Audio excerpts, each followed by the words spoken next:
बिस्मिल्लाहिर्रहमानिर्रहीम। अस्सलाम वालेकुम। Welcome to the online class of physics second year. तो सेकेंड ईयर लास्ट लेक्चर में हम लोग जो है व्हीटस्टोन ब्रिज को स्टडी कर रहे थे और व्हीटस्टोन ब्रिज के मुतल्लिक हम लोगों ने पढ़ा था कि ये जो है अननोन रेजिस्टेंस को फाइंड आउट करने के लिए इस्तेमाल किया जाता है। और इसमें जो है हम लोगों ने किरचॉफ्स वोल्टेज रूल को अप्लाई करके डिफरेंट जो है हम लोगों ने इसका प्रोसीजर बनाया था। कुछ हमने इसके स्टेप्स बनाए थे जिन स्टेप्स को फॉलो करते हुए हम लोगों ने लूप इक्वेशंस लिखी। उन लूप इक्वेशंस को हमने सॉल्व किया।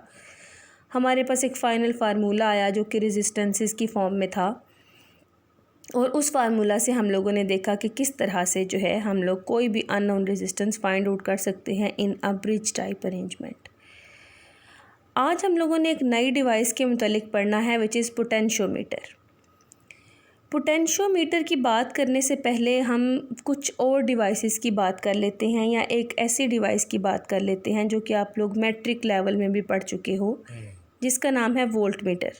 वोल्ट मीटर के मुतालिक आप लोगों ने जो है मैट्रिक लेवल में ये पढ़ा था कि it is a device which is used to measure the potential difference, या वोल्टेज को मेजर करने वाली डिवाइस जो है उसको हमने वोल्ट मीटर का नाम दिया था। अब जो वोल्ट मीटर है ये भी वोल्टेज मेजर करने का डिवाइस है और आज हमने जिस डिवाइस को पढ़ना है जिसका नाम है पोटेंशियोमीटर, ये भी पोटेंशियल डिफरेंस या वोल्टेज को मेजर करने के लिए इस्तेमाल किया जाता है। अब अगर हमारे पास वोल्ट मीटर मौजूद था और हमारा वोल्टेज मेजर कर रहा था, फिर हमें पोटेंशियोमीटर की ज़रूरत क्यों पेश आई? तो एक्चुअली बात यह है कि वोल्ट मीटर जब हम किसी सर्किट में लगाते हैं वोल्टेज को मेजर करने के लिए, सपोज़ कोई हमारी बैटरी है जिसकी वोल्टेज हमने मेजर करनी है और हमने क्या किया है कि सर्किट के अंदर एक वोल्ट मीटर लगा दिया और उस वोल्ट मीटर की मदद से जो है हम बैटरी के वोल्टेज मेजर करना चाहते हैं। अब होता क्या है कि जब हम सर्किट के अंदर कोई भी कंपोनेंट लगाते हैं तो उसमें से करंट पास होता है, यानी वो कुछ ना कुछ करंट सर्किट में से लेता है और जितना करंट वो ड्रॉ करता है उतना ही पोटेंशियल ड्रॉप हो जाता है। पोटेंशियल ड्रॉप हो जाता है या आप कह लो कि दो एंड्स के दरमियान पोटेंशियल डिफरेंस कम हो जाता है। जैसे फ़र्ज़ करें ये मैंने एक सर्किट बनाया है जिस सर्किट में मैंने एक 20 वोल्ट की बैटरी लगाई और इस बैटरी के वोल्टेज को मेजर करने के लिए ये मैंने एक वोल्ट मीटर लगा दिया है। अब ये हमने एक बैटरी लगाई है, इस बैटरी की वजह से यहाँ पर एक करंट फ़्लो करेगा। सपोज़ वो एक आई करंट है जो कि इसमें से फ़्लो कर रहा है। अब ये करंट जो है वो इसमें से भी गुज़रेगा। होना तो ये चाहिए कि ये वाला जो हमारा वोल्ट मीटर है, सपोज़ ये जो 20 वोल्ट है, लेट्स सपोज़ ये 10 वोल्ट्स है, यानी ये जो हमारे दो सिरे हैं ना, यानी एक हाई पॉइंट है एक लो पॉइंट है, इन दोनों पॉइंट्स के दरमियान पोटेंशियल डिफरेंस है 10 वोल्ट्स। अब होना ये चाहिए कि ये वोल्ट मीटर जो है ये हमें 10 वोल्ट्स मेजर करके दे, यानी इसकी जो सुई है वो 10 वोल्ट को लोकेट करे।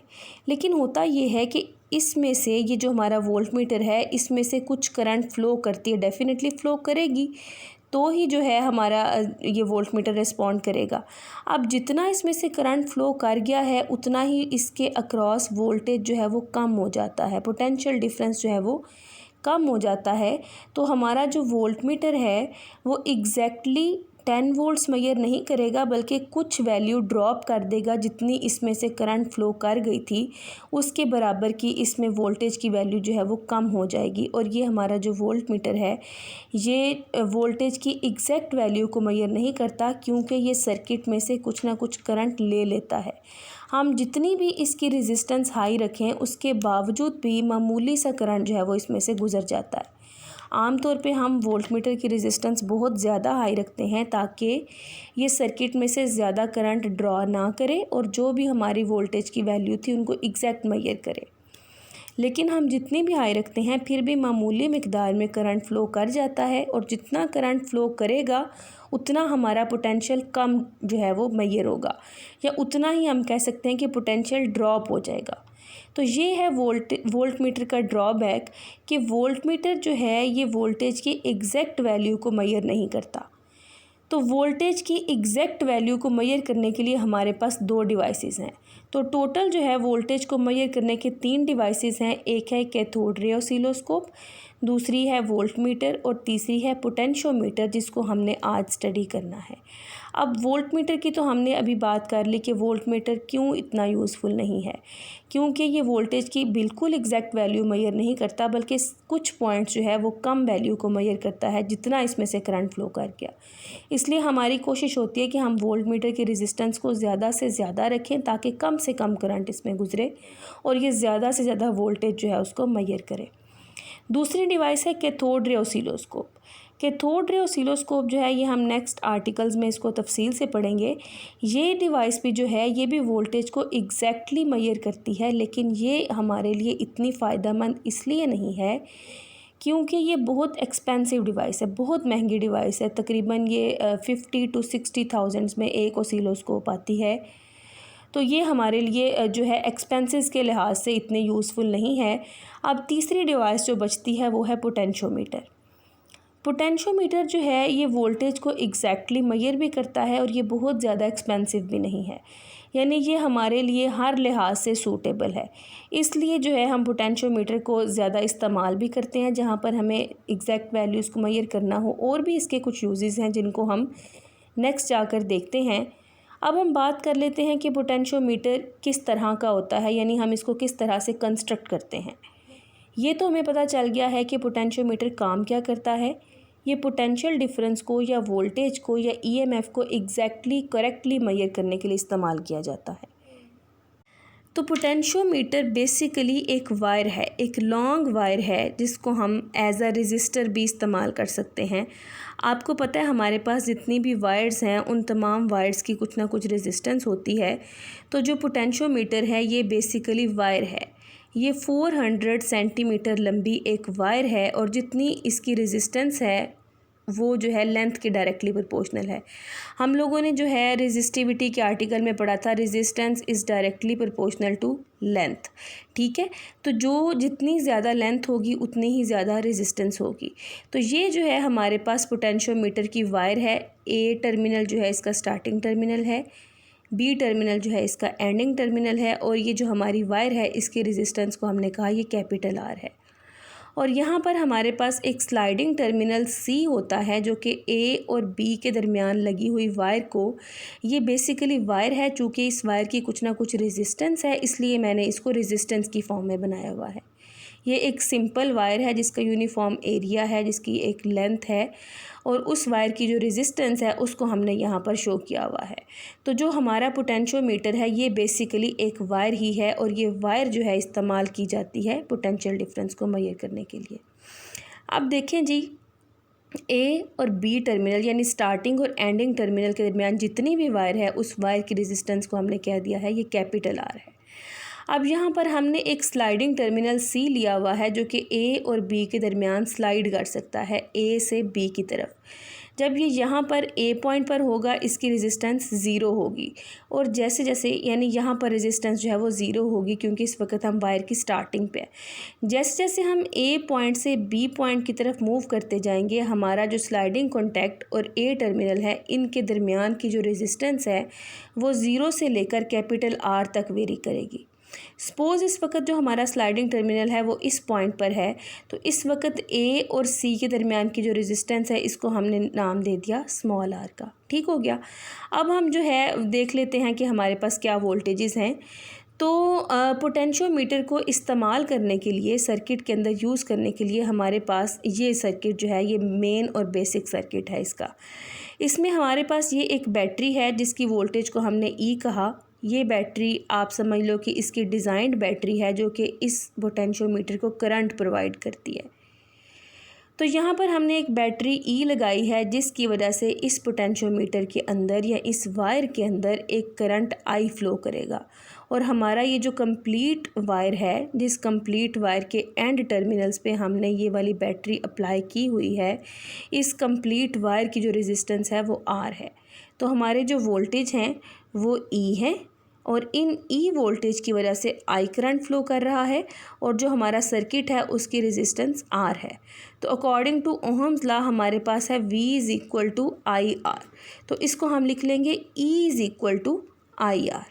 ठीक है, वोल्टेज की जगह पर हम E लिख लेंगे बिकॉज इस वक्त हमने वोल्टेज को E का नाम दिया हुआ है। तो ये देखिए हमने रिलेशन लिख लिया by Ohm's law, E is equal to I R. यहाँ से हम करंट की यानी I की वैल्यू अगर हम फाइंड आउट करें तो वो हमारे पास बराबर आएगी E डिवाइडेड बाय R। यानी इस सर्किट के अंदर जो फ्लो करने वाला करंट है वो बराबर है E डिवाइडेड बाय R के। करंट फाइंड आउट करने के बाद फर्दर आप देखिए कि यहाँ स्लाइडिंग कॉन्टैक्ट C और A टर्मिनल के दरमियान की जो स्मॉल रेजिस्टेंस है उसको हमने कह दिया है वो स्मॉल r। जैसा कि हमने कहा कि रेजिस्टेंस जो है वो लेंथ के डायरेक्टली प्रोपोर्शनल है, तो चूंकि यहाँ पर लेंथ जो है वो पूरी लेंथ हमने नहीं ली हुई, कम लेंथ ली हुई है, सो यहाँ पर हम जो लेंथ है उसको स्मॉल l कह देते हैं। सपोज कंप्लीट लेंथ को हमने कैपिटल L कहा और स्मॉल जो लेंथ है उसको हम कह देते हैं स्मॉल, जो रेजिस्टेंस है उसकी लेंथ को हम कह देते हैं स्मॉल l। तो हमारे पास जो स्मॉल रेजिस्टेंस है वो डायरेक्टली प्रोपोर्शनल हो जाएगी स्मॉल लेंथ के। ठीक हो गया। अब जो हमारा ये वाला कंप्लीट रेजिस्टर है इसके क्रॉस जो वोल्टेज थे वो ये वाले थे। तो अब जो हमारा रेजिस्टर बचा है, जो लेंथ बची है वो कंप्लीट नहीं है बल्कि वो पहले से कम लेंथ है। सो यहाँ पर A और C के दरमियान जो वोल्टेज होंगे वो पहले से कम वोल्टेज होंगे, यानी E की निस्बत वो कम वोल्टेज होगा। तो सपोज़ उस वोल्टेज को हम V का नाम दे देते हैं। A और C के दरमियान जो वोल्टेज है वो V वोल्ट है।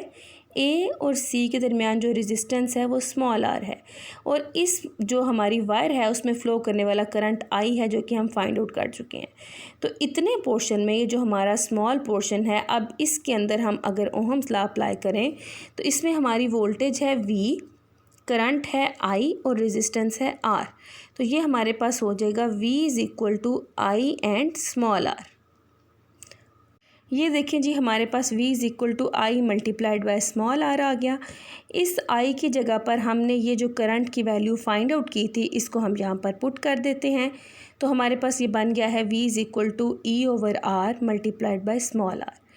और ये क्या है, ये हमारे पास ये जो वायर की स्मॉल लेंथ आई है, इस स्मॉल लेंथ के अक्रॉस जो हमारे पास वोल्टेज की या पोटेंशियल डिफरेंस की वैल्यू थी वो ये हमारे पास आ गई है।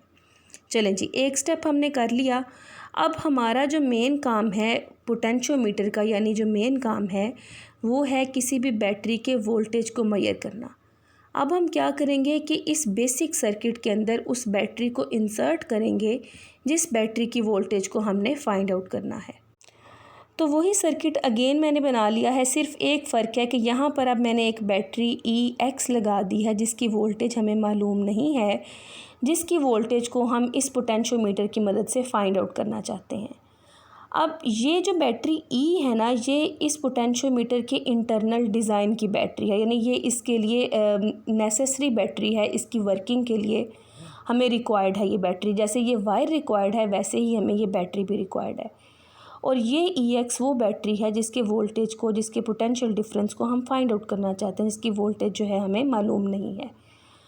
अब इस बैटरी को इस बेसिक सर्किट में इंसर्ट करने का तरीक़ाकार या रूल ये है कि ये वो बैटरी जिसकी हमें वोल्टेज फाइंड आउट करनी है उसका पॉजिटिव टर्मिनल और जो इसकी इंटरनल डिज़ाइन की बैटरी है उसका पॉजिटिव टर्मिनल, दोनों जो है इस पोटेंशियोमीटर के A टर्मिनल से कनेक्टेड होने चाहिए। ठीक है। अननोन बैटरी EX का पॉजिटिव टर्मिनल, डिज़ाइन के यानी जो इसकी पोटेंशियोमीटर की इंटरनल बैटरी है उसका पॉजिटिव टर्मिनल, इन दोनों को पोटेंशियोमीटर के A टर्मिनल के साथ कनेक्टेड होना चाहिए। और ये जो हमारी बैटरी है जिसकी वोल्टेज हमें फाइंड आउट करनी है, इसका नेगेटिव टर्मिनल के साथ हम लगाएंगे गिल्वानोमीटर और गिल्वानोमीटर के सेकंड टर्मिनल के साथ हम जो है ये स्लाइडिंग कॉन्टैक्ट लगा देंगे जो कि A और B के दरमियान मूव करेगा। और अगर ये A की तरफ मूव करेगा तो रेजिस्टेंस कम होगी A और C के दरमियान की, और अगर ये B की तरफ मूव करेगा तो A और C के दरमियान की रेजिस्टेंस जो है वो बढ़ती जाएगी फ्रॉम 0 टू R। यहाँ A के करीब होगा तो रेजिस्टेंस 0 होगी, जैसे जैसे ये A से दूर होता जाएगा, ये जो C टर्मिनल है ये A से दूर होता जाएगा तो रेजिस्टेंस जो है वो इंक्रीज़ होती जाएगी। ठीक हो गया जी। अब देखें हमें किस तरह से फाइंड आउट करनी है इस अननोन बैटरी की वैल्यू। हमें जो मालूम है वो हमें मालूम है इस जो हमारा रजिस्टर है इसके ऊपर जो वोल्टेज की वैल्यू है वो हमें मालूम है, हम लोगों ने फाइंड आउट की थी, वो हमारे पास बराबर आई थी V is equal to E multiplied by R over R। यानी ये जो हमारे ए और सी टर्मिनल के दरमियान वोल्टेज की वैल्यू थी, ये हम लोगों ने अभी कुछ देर पहले फाइंड आउट की है। अब देखें, ये जो हमने बैटरी अप्लाई की है इसका वोल्टेज तो फिक्स है, वो तो वेरी नहीं कर सकता, लेकिन ये जो हमारी रेजिस्टेंस है यानी जो हमारा पोटेंशियोमीटर है, इसका वोल्टेज वेरी कर सकता है जैसे जैसे हम स्लाइडिंग टर्मिनल सी को मूव करेंगे और लेंथ चेंज करेंगे, क्योंकि हमें पता है रेजिस्टेंस जो है वो लेंथ के डायरेक्टली प्रोपोर्शनल होती है। जितनी हम सर्किट के अंदर लेंथ को इंक्रीज़ करते हैं उतनी ही हमारी रेजिस्टेंस इंक्रीज़ होती है, जितनी हम लेंथ डिक्रीज़ करते हैं उतनी ही रेजिस्टेंस डिक्रीज़ होती है। और जैसे जैसे रेजिस्टेंस चेंज होती है, जैसे जैसे हमारी रेजिस्टेंस वेरी करेगी, वैसे वैसे हमारा पोटेंशियल डिफरेंस वेरी करेगा। अब हमें स्लाइडिंग कॉन्टैक्ट सी को इस तरह से मूव करना है, आहिस्ता आहिस्ता इस तरह से मूव करना है कि हमारा ये जो वोल्टेज है ना, जो ए और सी के दरमियान वोल्टेज आएंगे, जो कि वेरी करेंगे जैसे जैसे ये सी टर्मिनल वेरी करेगा, मूव करेगा। सी टर्मिनल जो है ए और बी के दरमियान मूव करेगा, वेरी करेगा, लेंथ चेंज होगी, लेंथ के चेंज होने से रेजिस्टेंस चेंज होगी, और रेजिस्टेंस के चेंज होने से इन दोनों पॉइंट्स के दरमियान पोटेंशियल डिफरेंस चेंज होगा। अब हमें इसको इतना मूव करना है कि ये जो टर्मिनल है, गिल्वानोमीटर के दो टर्मिनल्स हैं, यहाँ पर ये अननोन बैटरी के नेगेटिव टर्मिनल के साथ जुड़ा हुआ है और यहाँ पर ये स्लाइडिंग टर्मिनल के साथ जुड़ा हुआ है। अगर इन दोनों पॉइंट्स के दरमियान यहाँ पर जो पोटेंशियल है वही पोटेंशियल यहाँ पर हो जाए, तो इन दोनों पॉइंट्स के दरमियान पोटेंशियल डिफरेंस ख़त्म हो गया। और जैसे ही पोटेंशियल डिफरेंस, पोटेंशियल का फ़र्क ख़त्म हो जाता है, करंट फ्लो करना ख़त्म हो जाती है, करंट स्टॉप हो जाता है और गिल्वानोमीटर की सुई जो है वो ज़ीरो को फ़ौरन से लोकेट करना शुरू कर देगी और कहेगी कि यहाँ पर करंट फ्लो नहीं कर रहा। तो हमें अब वो पॉइंट लाना है कि यहाँ का तो जो पोटेंशियल है वो तो फिक्स है ड्यू टू ई एक्स, हमें यहाँ पर उतना ही पोटेंशियल क्रिएट करना है जितना कि ई एक्स का पोटेंशियल है। तो इन दोनों पॉइंट्स के दरमियान पोटेंशियल डिफरेंस ज़ीरो हो जाएगा। और यहाँ पर हम पोटेंशियल किस तरह से जनरेट करेंगे, इस सी टर्मिनल को मूव करके। इस सी टर्मिनल को हम स्लाइटली ए से बी की तरफ मूव करते जाएंगे और हम देखेंगे कि जैसे जैसे हम इस सी टर्मिनल को मूव करते हैं, गैल्वानोमीटर की सुई जो है वो मूव करती है, डिफ्लेक्शन देना शुरू करती है और वो जो है ज़ीरो की तरफ मूव करना शुरू कर देगी, यानी करंट के डिक्रीमेंट को शो करेगी। और जैसे ही सी टर्मिनल उस पॉइंट पर आएगा जिस पॉइंट पर आने से ए और सी के दरमियान का पोटेंशियल ई एक्स के पोटेंशियल के बराबर हो जाएगा, फ़ौरन से इन दोनों पॉइंट्स के दरमियान पोटेंशियल डिफरेंस ज़ीरो हो जाएगा और हमारा गैल्वानोमीटर जो है वो ज़ीरो को शो कर देगा। यानी जो यहाँ पर पोटेंशियल है वही यहाँ पर पोटेंशियल है, और यहाँ पर पोटेंशियल होने का मतलब है कि इन दो टर्मिनल्स के दरमियान का पोटेंशियल, और इन दो टर्मिनल्स के दरमियान का पोटेंशियल ये वाला है जो कि हम फाइंड आउट कर चुके हैं। सो हम लिख सकते हैं कि ये वाला जो पोटेंशियल है ये इस वक्त बराबर आ गया है ई एक्स के, यानी जितना हमारी अननोन बैटरी का पोटेंशियल था, हमने क्या किया, अपने रेजिस्टर का, अपनी वायर का पोटेंशियल उतना कर लिया है बाय मूविंग स्लाइडिंग टर्मिनल। तो ये जो V है इसकी जगह पर अब हम लिख सकते हैं ई एक्स, और हमारे पास रिलेशन बन जाएगा E X is equal to E multiplied by R over R, जो कि हम फाइंड आउट कर चुके थे। अब अगर हमें ये स्मॉल आर और कैपिटल आर की वैल्यू मालूम हो, ई बैटरी जो है ये हमारी फ़िक्स बैटरी है, इसकी वैल्यू हमें ऑलरेडी मालूम है। अगर इन दोनों रेजिस्टेंसेस की वैल्यूज़ हमें मालूम हो तो हम जो है अननोन वोल्टेज फाइंड आउट कर सकते हैं। तो अगेन हम बात करते हैं, रेजिस्टेंस जो है वो लेंथ के डायरेक्टली प्रोपोर्शनल है, तो हम क्या करेंगे, सिंपली एक पूरी वायर की लेंथ फाइंड आउट कर लेंगे और दूसरी उतने हिस्से की लेंथ फाइंड आउट कर लेंगे जितना हिस्सा हमें मिला था जब हमने पोटेंशियल को ज़ीरो किया था। ठीक हो गया। इन दोनों लेंथ्स को हम यहाँ पर आर की, स्मॉल आर की जगह पर स्मॉल लेंथ लिखेंगे, कैपिटल आर की जगह पर हम कैपिटल लेंथ लिखेंगे, डिवाइड कर लेंगे तो ये हमारे पास जो है बैटरी की वोल्टेज आ जाएगी जो कि अननोन वोल्टेज थी। दूसरा हमारा पोटेंशियोमीटर क्या करता है, ये जो है दो बैटरीज़ या दो सेल्स की ईएमएफ्स को कंपेयर भी करता है, यानी किस बैटरी की ईएमएफ ज़्यादा है और किस बैटरी की ईएमएफ कम है। उसके लिए हमें क्या करना है कि ये जो ई एक्स है ना, यहाँ पर हम बारी बारी दोनों बैटरीज़ को लगाते जाएंगे। एक बैटरी को हम कह देते हैं E1 है और दूसरी बैटरी को हम कह देते हैं E2 है, और सेम इसी मेथड से हम क्या करेंगे, E1 के लिए भी multiplied by L1/L find out कर लेंगे और सेकेंड बैटरी E2 के लिए भी हम फाइंड आउट कर लेंगे। E1 के लिए हमने लेंथ को L1 कहा है, उस लेंथ को जिस लेंथ पर हमारा पोटेंशियल डिफरेंस गैल्वानोमीटर के अक्रॉस ज़ीरो आता है, यानी दोनों पॉइंट सेम पोटेंशियल पर आते हैं, उस लेंथ को हम बैलेंस लेंथ भी कहते हैं। ठीक है, ये जो स्मॉल लेंथ है, तो हमने E1 बैटरी के लिए इस लेंथ को L1 कह दिया, E2 बैटरी के लिए हमने इसको L2 कह दिया। इन दोनों जो हमारी वोल्टेज की वैल्यूज़ आई हैं, इनको डिवाइड करें तो राइट साइड्स और लेफ़्ट साइड्स आपस में डिवाइड होंगी, तो E1/E2 बराबर आ जाएगा L1/L2। तो यहाँ पर जो है हम इनकी लेंथ को डिवाइड करके फाइंड आउट कर सकते हैं कि किस बैटरी की वोल्टेज ज़्यादा है और किसकी कम है। लास्ट में हम बात करते हैं जी यूजेस की, कि हम पोटेंशियोमीटर को किन किन पर्पसेस के लिए इस्तेमाल कर सकते हैं। तो पोटेंशियोमीटर जो है वो इस्तेमाल किया जा सकता है ईएमएफ ऑफ द सेल को डिटर्मिन करने के लिए, किसी भी बैटरी की ईएमएफ को या वोल्टेज को डिटर्मिन करने के लिए, जो कि हमने ये फर्स्ट स्टेप में देखा कि किस तरह से हम वोल्टेज को डिटर्मिन करते हैं। दूसरा ये इस्तेमाल किया जा सकता है टू कंपेयर ईएमएफ्स, ये जो हमने सेकेंड स्टेप में देखा कि दो बैटरीज़ की वोल्टेजेस को कंपेयर करने के लिए। तीसरा ये इस्तेमाल किया जा सकता है एज अ पोटेंशियल डिवाइडर। ये देखें, जैसे ये कंप्लीट पोटेंशियल को डिवाइड किया था इसने, कंप्लीट बैटरी का पोटेंशियल था E और इसको इसने डिवाइड किया था V में। ये हमने जो स्मॉल एरिया का स्मॉल लेंथ का पोटेंशियल निकाला था, तो इसको हम एज अ पोटेंशियल डिवाइडर भी इस्तेमाल कर सकते हैं और ये पोटेंशियल डिफरेंसेस को मेजर करने के लिए भी इस्तेमाल किया जाता है। तो ये था आपका आज का लेक्चर। आपसे मुलाकात होगी इंशाल्लाह नेक्स्ट लेक्चर में। अल्लाह हाफिज़।